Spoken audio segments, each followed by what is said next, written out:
মঙ্গোলীয়রা বাগদাদের পতন ঘটিয়ে এগিয়ে যাচ্ছে। তিনটা মসজিদ একত্রে তাদের দখলে চলে আসবে। জেরুজালেম দখলে আসবে, মক্কায় দখলে আসবে, মদিনা দখলে আসবে। তিনটা মসজিদকে বাঁচানোর মতো ওই সময় আর কোনো শক্তিশালী শাসক ছিল না, মামলুক, মিশরের মামলুকরা ছাড়া। সালাহুদ্দিন আইয়ুবীর পরপরই 50-100 বছরের মাথায় মঙ্গোলীয়দের এই ঘটনাগুলো। তখন মামলুকদের বাদশাহ ছিল সাইফুদ্দিন কুতুজ, জাহিরুদ্দিন আল বেরবাস। তাদের সাথে যুদ্ধে সর্বপ্রথম মঙ্গোলীয়রা পরাজয় ঘটে। তাহলে একদিকে জেরুজালেম উদ্ধার হলো, মঙ্গোলীয়দের পরাজয় হলো। পরবর্তীতে মঙ্গোলীয়দের কি হলো? পরবর্তীতে মঙ্গোলীয়রা নিজেরা ইসলাম গ্রহণ করে নিল। এই জন্য আজকে যত পাকিস্তান, ইন্ডিয়াতে খান দেখেন, মুসলমানেরা সব খান, এরা সব হচ্ছে মঙ্গোলীয়দের বংশধর।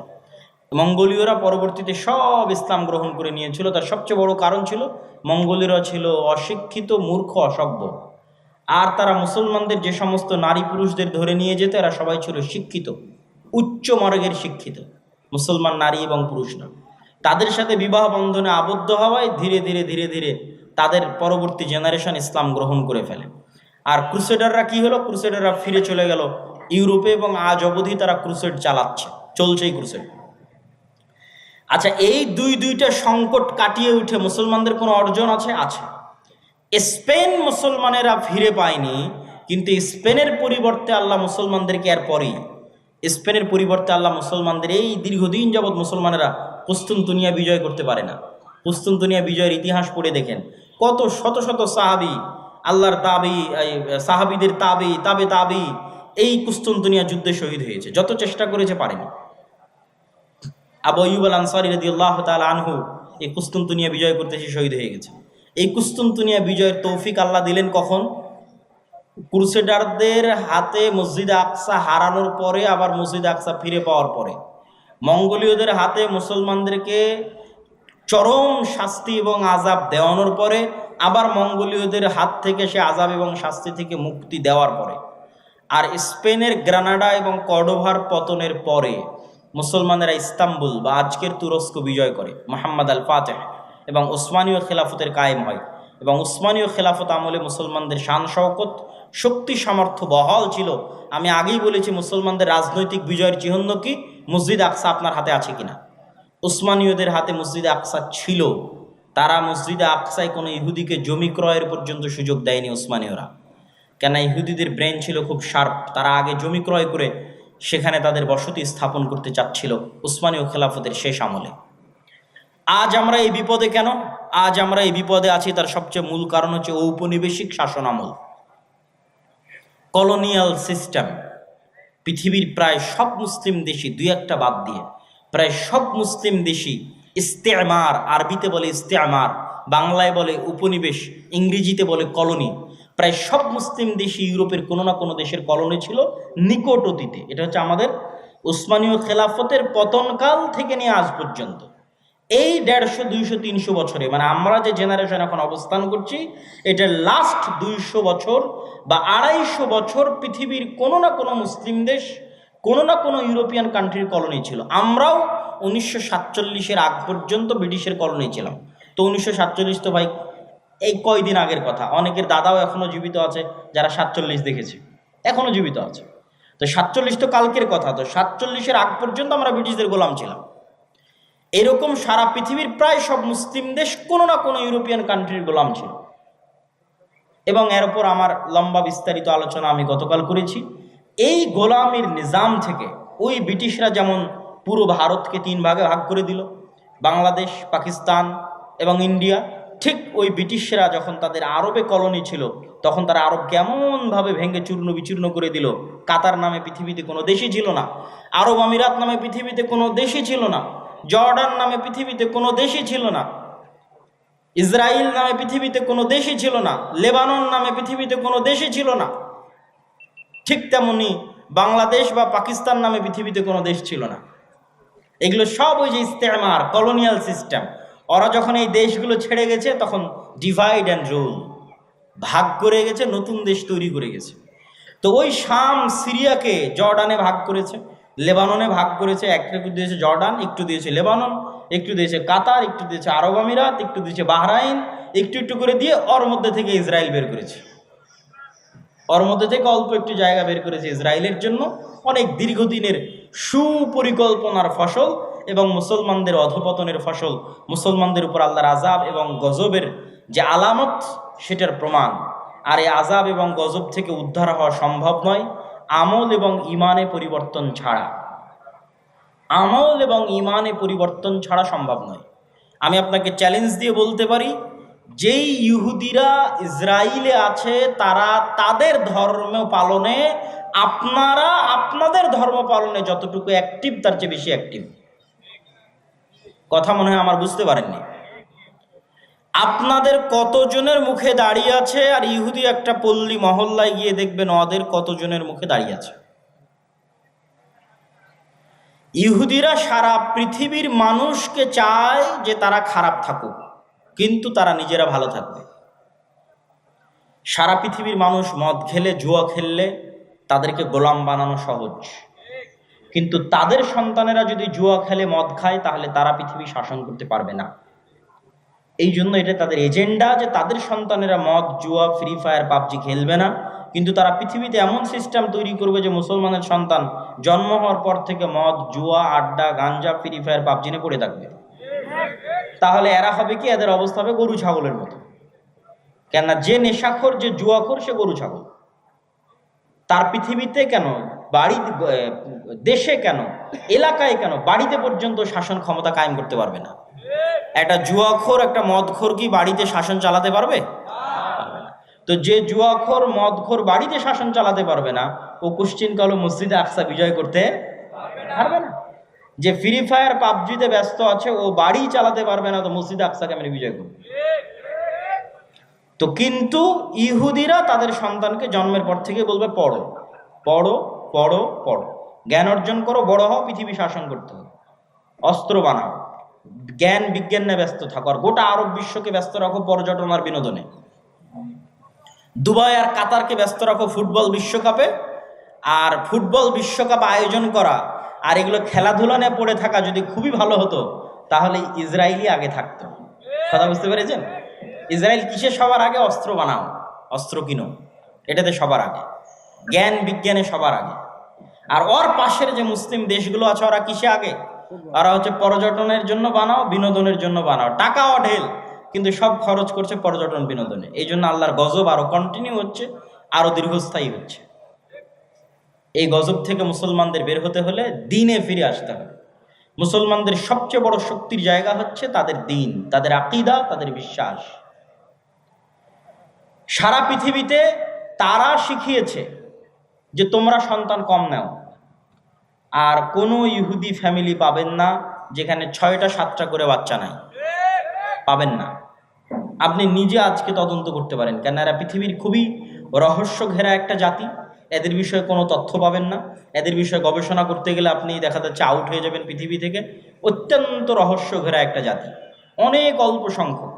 কিন্তু যদি আপনার পক্ষে সম্ভব হয়, বিশেষ করে যে সমস্ত মুসলমান ভাইয়েরা ইউরোপে আছেন, তারা ইহুদি পল্লীগুলোতে গিয়ে দেখবেন তাদের কয়টা করে সন্তান, আর তাদেরই এনজিওগুলো আপনার মুসলিম এলাকায় গিয়ে বলতেছে তোমাদের সন্তান কমাও। এই জন্য তারা টার্গেট করে, ইচ্ছা করে ফিলিস্তিন, গাজায় শিশুদেরকে হত্যা করতেছে। ঠিক যেমন ফেরাউন বানু ইসরায়েলের শিশুদেরকে হত্যা করত। তাহলে দুইভাবে আপনার শিশুকে হত্যা করতেছে, এক বম মেরে হত্যা করতেছে, আর এক আপনার মাথায় দিয়ে দিয়েছে যে আপনি 2টার বেশি যেন সন্তান না নেন। কিন্তু সে জন্ম দিচ্ছে 6টা 7টা 8টা 10টা করে।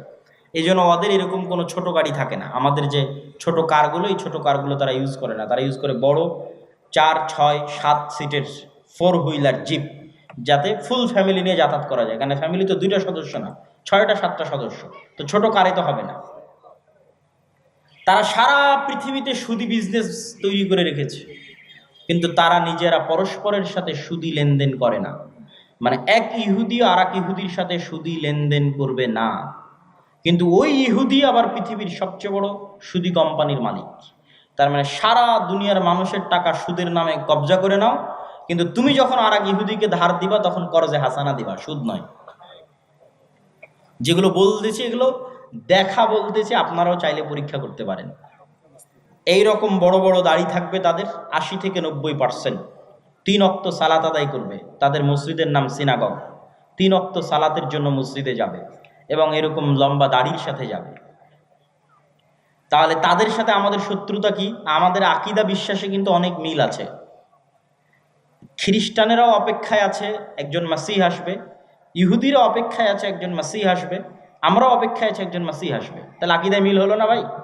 আকীদায় মিল আছে। আর মাসিহ তো আসবেই, ঈসা মাসিহ। কিন্তু কার জন্য উদ্ধারকারী হয়ে আসবেন সেটাই হলো প্রশ্ন। খ্রিস্টানদের জন্য উদ্ধারকারী হয়ে আসবেন, না মুসলমানদের জন্য উদ্ধারকারী হয়ে আসবেন, না ইহুদিদের জন্য উদ্ধারকারী হয়ে আসবেন? কোরআন এবং হাদিস বলছে মাসিহ আসবে দুইটা, একটা মাসিহ আদ-দাজ্জাল আর একটা ঈসা মাসিহ। মাসিহ আদ-দাজ্জাল হবে ইহুদিদের উদ্ধারকারী, আর ঈসা আলাইহিস সালাতু ওয়াস সালাম হবেন মুসলমানদের উদ্ধারকারী। সম্মানিত উপস্থিতি, এরকম আকীদা বিশ্বাসে আরো মিল আছে। তারাও এক, পৃথিবীতে এক আল্লাহর ইবাদত করে, মানে আল্লাহর একত্ববাদে বিশ্বাস করে সামান্যতম হলেও। তাদের মধ্যেও শিরক আছে, কিন্তু যেমন আমাদের বেরেলভী ভাইয়েরা যেমন তাদের মধ্যে শিরক থাকলেও তারা এক আল্লাহ বিশ্বাস করে, এরকম এক আল্লাহ বিশ্বাস করে। দিনের মধ্যে একটা দিন হচ্ছে ইহুদি দিন। ইহুদিরা খ্রিস্টানদের মতো তৃত্ববাদে বিশ্বাস করে না। খ্রিস্টানরা কিন্তু তিনটে দিনে বিশ্বাস করে, তিনটে রব বা খোদায় বিশ্বাস করে, তারা একটাই বিশ্বাস করে। মুসলমানেরাও একটাই বিশ্বাস করে। তাহলে শত্রুতা কোথায়? শত্রুতা আমাদের পক্ষ থেকে নয়। মুসলমানেরা কোনোদিনই জাতিগতভাবে ইহুদিদের সাথে শত্রুতা করেনি। ওমর রাদিয়াল্লাহু তাআলা আনহুকে খ্রিস্টান পাদ্রীরা জোর করে লিখিয়েছে চুক্তির মধ্যে, যে আপনি লেখেন চুক্তিতে যে জেরুজালেমে আপনি কোনো ইহুদিকে বসবাস করতে দিবেন না। ওমর রাদিয়াল্লাহু তাআলা নিজে থেকে বলেইনি কখনো। ওমর রাদিয়াল্লাহু তাআলা বরং তাদের সাথে এটা বলে রেখেছে যে তোমরা যত কড়া করে বলতেছো, এত কড়া করে তো করা ঠিক হবে না। তারা চাচ্ছিল, পাদ্রীরা চাচ্ছিল যে কোনো ইহুদি যেন আসতেই না পারে, এবং তারা আসতে দিত না। ঈসা আলাইহিস সালাতু ওয়াস সালামের মৃত্যুর পর থেকে নিয়ে ওমর রাদিয়াল্লাহু তাআলা আনহুর মসজিদ আকসা বিজয়ের আগ পর্যন্ত খ্রিস্টানরা কোনো ইহুদিকে জেরুজালেমে প্রবেশ করতে দিত না। তো ওমর রাদিয়াল্লাহু তাআলা বলছে, এত বড় অমানবিক আইন আমি কিভাবে বাস্তবায়ন করতে পারি? তখন খ্রিস্টানরা বললো, ঠিক আছে, আপনি যদি এত বড় আইনকে অমানবিক বলেন, তাহলে এতটুকু অন্তত আমাদের কনফার্মেশন দেন যে আপনি এই জেরুজালেমে ইহুদিদের স্থায়ী বসবাস করতে দিবেন না। আসুক, আসা মসজিদ আকসা দেখে ঘুরে চলে যাও, তাদের পবিত্র জায়গা যেগুলো আছে সেগুলো দেখে ফেরত চলে যাও। ওমর রাদিয়াল্লাহু তাআলা বললেন, ঠিক আছে। ইহুদিদের সাথে জাতিগত বিদ্বেষ কখনই মুসলমানেরা করে। ইহুদি লেখকরা লিখে গেছে যে তাদের যে পুরো জাতির হিস্ট্রি, এই হিস্ট্রির মধ্যে তাদের সবচেয়ে স্বর্ণযুগ ছিল স্পেন। স্পেনে যখন মুসলমানদের শাসন ছিল, তখন সারা পৃথিবীর নির্যাতিত অত্যাচারিত ইহুদিরা স্পেনে এসে আশ্রয় নিয়েছিল, আর মুসলিম বাদশাহ শাসকরা তাদের আশ্রয় দিয়েছিল, মানবিক কারণে আশ্রয় দিয়েছিল। কেন? সারা পৃথিবীতে খ্রিস্টানরা তাদের উপর অত্যাচার করতো, জুলুম করতো, আর এটা তাদের উপর আল্লাহ গাজাব এবং গজব হিসেবে কোরআনে লিখে রেখেছেন যে এটা তাদের জন্য আযাব এবং গজব, যে তাদের কোনো দেশ হবে না আলাদা, স্বাধীন কোনো দেশ তাদের জন্য হবে না। তো এই জন্য জাতিগত বিদ্বেষ আপনি মুসলমানদের থেকে পাবেনই না। তাহলে সমস্যা তাদের পক্ষ থেকে, তাদের অন্তরে এটা চরম আকারে সুপারিয়রিটি। পৃথিবীর সবচেয়ে ভয়ঙ্কর দুটো জাতি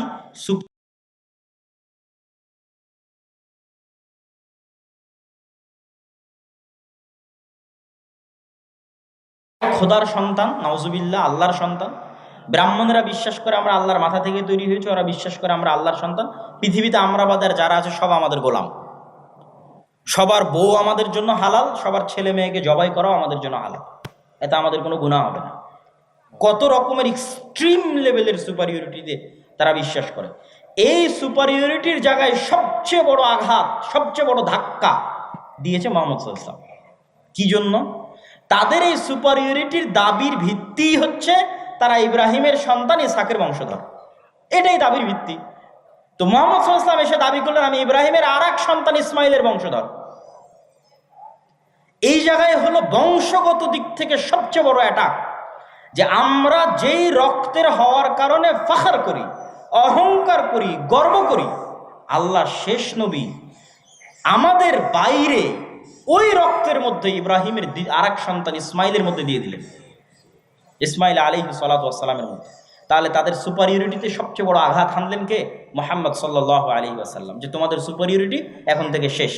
তোমাদের বানু ইসরাইলের জন্য আল্লাহর যা রহমত বরকতের ঘোষণা ছিল সব টোটালি অফ। এখন রহমত এবং বরকত যা হবে সব উম্মতে মুহাম্মাদির জন্য। ইব্রাহিম আলাইহিস সালাতু ওয়াস সালামের সন্তান ইসমাইল, এবং আল্লাহ নবী দোয়া করলেন আল্লাহুম্মা সাল্লি আলা মুহাম্মাদিন ওয়া আলা আলি মুহাম্মাদ কামা সাল্লাইতা আলা ইব্রাহিম ওয়া আলা আলি ইব্রাহিম। হে আল্লাহ, মুহাম্মদ সাল্লাল্লাহু আলাইহি ওয়াসাল্লাম এবং তার পরিবারের উপর ওই রকম রহমত বরকত নাজিল করুন যেমন ইব্রাহিমের পরিবারের উপর নাজিল করেছিলেন। আল্লাহুম্মা আমিন। আমরা দরুদে সেটা পড়ি সব সময়। তাহলে তাদের সুপারিয়রিটিতে সবচেয়ে বড় আঘাত দিলেন মোহাম্মদ সাল্লাল্লাহু আলাইহি ওয়াসাল্লাম। এই জন্য মোহাম্মদ সাল্লাল্লাহু আলাইহি ওয়াসাল্লামকে এইভাবে হত্যার চেষ্টা মক্কার কুরাইশরাও করেনি যেভাবে তারা করেছে, কেন এটা তাদের ইগোতে আঘাত করেছে। আজও তারা বানু ইসমাইলের সন্তানদেরকে হত্যা করতেছে এই একটা কারণেই, যে তাদের সুপারিয়রিটির জন্য সবচেয়ে বড় চ্যালেঞ্জ হচ্ছে ইসলাম এবং মুসলমানরা। কেন তারা যেই মিল্লাতে ইব্রাহিমের দাবি করে, ওই মিল্লাতে ইব্রাহিমের যোগ্য এবং সত্য দাবিদার, যোগ্য এবং সত্য উত্তরসূরি হচ্ছে মুহাম্মদ সাল্লাল্লাহু আলাইহি ওয়াসাল্লাম এবং তার অনুসারীরা। এবং তাদের ধর্মগ্রন্থে লেখা আছে যে ইব্রাহিম আলাইহিসসালাতু ওয়াসসালামের আরেক স্ত্রী হাজেরা এবং হাজেরার সন্তান ইসমাইলকে মক্কায় রেখে আসা হয়েছে। তাদের ধর্মগ্রন্থে লেখা আছে তোমাদের ভাইদের মধ্যে আল্লাহ শেষ নবী পাঠাবে। ওরা মনে করে আছে আমাদের ভাইদের মধ্যে মানে বা ইব্রাহিম আলাইহিস সালামের দুই সন্তানও তো পরস্পরে ভাই, ভাই না ভাই না? ইসহাক এবং ইসমাইল পরস্পরে ভাই না ভাই না? ভাই। তারা মনে করে আছে যে ইয়াকুব আলাইহিস সালামের 12 সন্তান, আমরা পরস্পরে ভাই, আমাদের মধ্যে থেকে আল্লাহ শেষ নবী পাঠাবেন, এই অপেক্ষায় তারা আছে। কিন্তু আল্লাহ সুবহানাহু ওয়া তাআলা তাদের ভাইদের মধ্যেই শেষ নবী পাঠিয়েছেন, সেটা তাদের আদি ভাই ইয়াকুবের পিতা ইসহাক আলাইহিসসালাতু ওয়াসসালামের রক্তের ভাই ইসমাইল আলাইহিসসালাতু ওয়াসসালামের বংশে আল্লাহ সুবহানাহু ওয়া তাআলা শেষ নবী পাঠিয়েছে। সম্মানিত উপস্থিতি, এই হিংসার কারণে, এই বিদ্বেষের কারণে তারা মুসলমান এবং ইসলামদেরকে সমূলে ধ্বংস করে দিতে চায়। কেন তারা জানে তাদের পতন যদি কারো হাতে হয়, মুসলমানদের হাতেই হবে। এটাই হলো সমস্যা।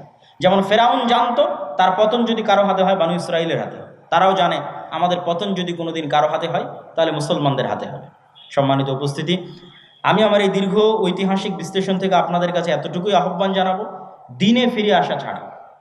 আপনি তাদের সাথে মোকাবেলা করবেন অথচ আপনার মধ্যে দিন নাই, তাহলে কি দিয়ে মোকাবেলা করবেন? সে তো দিনের কারণেই এটা জয় করতে এসেছে, দিনের কারণে এখানে শাসন প্রতিষ্ঠা করতে এসেছে, দিনের কারণে আপনাকে হত্যা করছে। আর আপনি দিন ছেড়ে দিয়ে তার উপর দিয়ে বিজয় লাভ করতে চাচ্ছেন, এটা ইম্পসিবল, অসম্ভব। একদল মানুষ যদি দিন পালন করে আল্লাহর উপর ভরসা করে বের হয়ে আসে, তাহলে তাদের হাতে আল্লাহ সুবহানাহু ওয়া তাআলা মসজিদে আকসা বিজয় দিবেন, এটা আল্লাহর ওয়াদা। আমরা এখন পারছি না কেন? আমরা এখন গজবের অবস্থায় আছি, আযাবের অবস্থায় আছি। আল্লাহ তাদেরকে দিয়ে আমাদের উপর শাস্তি দিচ্ছে। যেমন ফেরাউনকে দিয়ে তাদেরকে শাস্তি দিয়েছিল, তাদেরকে আযাব এবং গজবের মধ্যে আল্লাহ সুবহানাহু ওয়া তাআলা নিক্ষেপ করেছিলেন।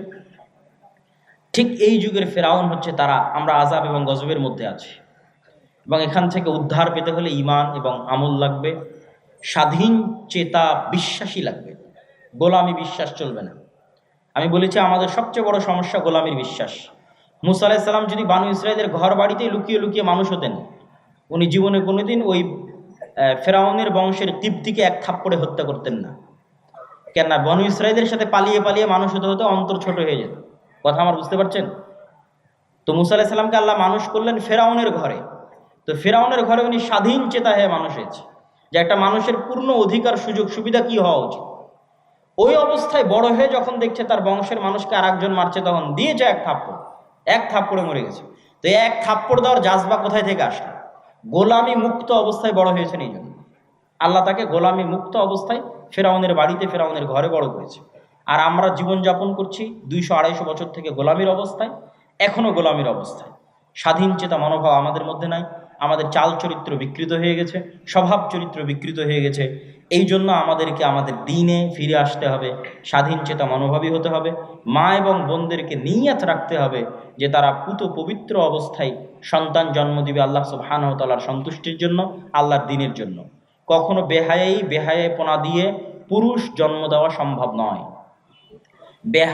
বেলেল্লাপনা দিয়ে মুজাহিদ পুরুষ জন্ম দেওয়া সম্ভব নয়। বেহায়াইর মধ্যে মেয়েলি পুরুষ জন্ম নিতে পারে। কথা আমার বুঝতে পারছেন?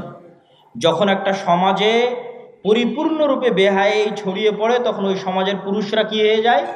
মেয়েলি পুরুষ হয়ে যায়। আমাদের সমাজে যদি বেহায়াপনা বেলেল্লাপনা বেশি ছড়িয়ে পড়ে, তাহলে আমাদের মধ্যে আর পুরুষের রক্তই নাই, সব মেয়েলি পুরুষ হয়ে গেছে। এদের দিয়ে কোনোদিন জেহাদও হবে না, এদের দিয়ে মসজিদে আকসাও বিজয় হবে না। তাহলে পুরুষ জন্ম দিতে হবে। পুরুষকে জন্ম দিতে পারবে পুত পবিত্র বেহায়াপনা বেলেল্লাপনা মুক্ত অবস্থায় যে থাকবে, সে পুরুষ সিংহ, বাঘ, বীর সিংহ সালাহুদ্দিন আইয়ুবী, তারেক বিন জিয়াদের মতো সন্তান জন্ম দিতে পারবে, স্বাধীন চেতা সন্তান জন্ম দিতে পারবে, মেয়েলি পুরুষ নয়। এই জন্য পর্দার গুরুত্ব আছে ইসলামে। সম্মানিত উপস্থিতি, বক্তব্য আলোচনা করতে গেলে আরও দীর্ঘায়িত হয়ে যাবে। আমরা আজকে যে উদ্দেশ্যে এখানে একত্রিত হয়েছি, সেটা হচ্ছে আদ-দাওয়া ইলাল্লাহর পক্ষ থেকে মসজিদ ভিত্তিক দিন শিক্ষা কার্যক্রম। আমরা 4টে জেলার 126টা মসজিদ সফর করেছি, আপনার এলাকাতেও এসেছি। আপনাদের চারঘাটে সফর করেছি, আপনাদের বাঘায় সফর করেছি, আপনাদের পুঠিয়াতে সফর করেছি। হয়তো সফরের সময় আপনারা ছিলেন না বা জানতেন না, হয়তো সেভাবে বুঝতে পারেননি, কিন্তু আমরা আমাদের মতো 126টা মসজিদ সফর শেষ করেছি। আমাদের সফরগুলো আবারও শুরু হবে ইনশাআল্লাহ, এবং 200 থেকে 250টার মতো মসজিদে আমাদের মসজিদ ভিত্তিক দিন শিক্ষা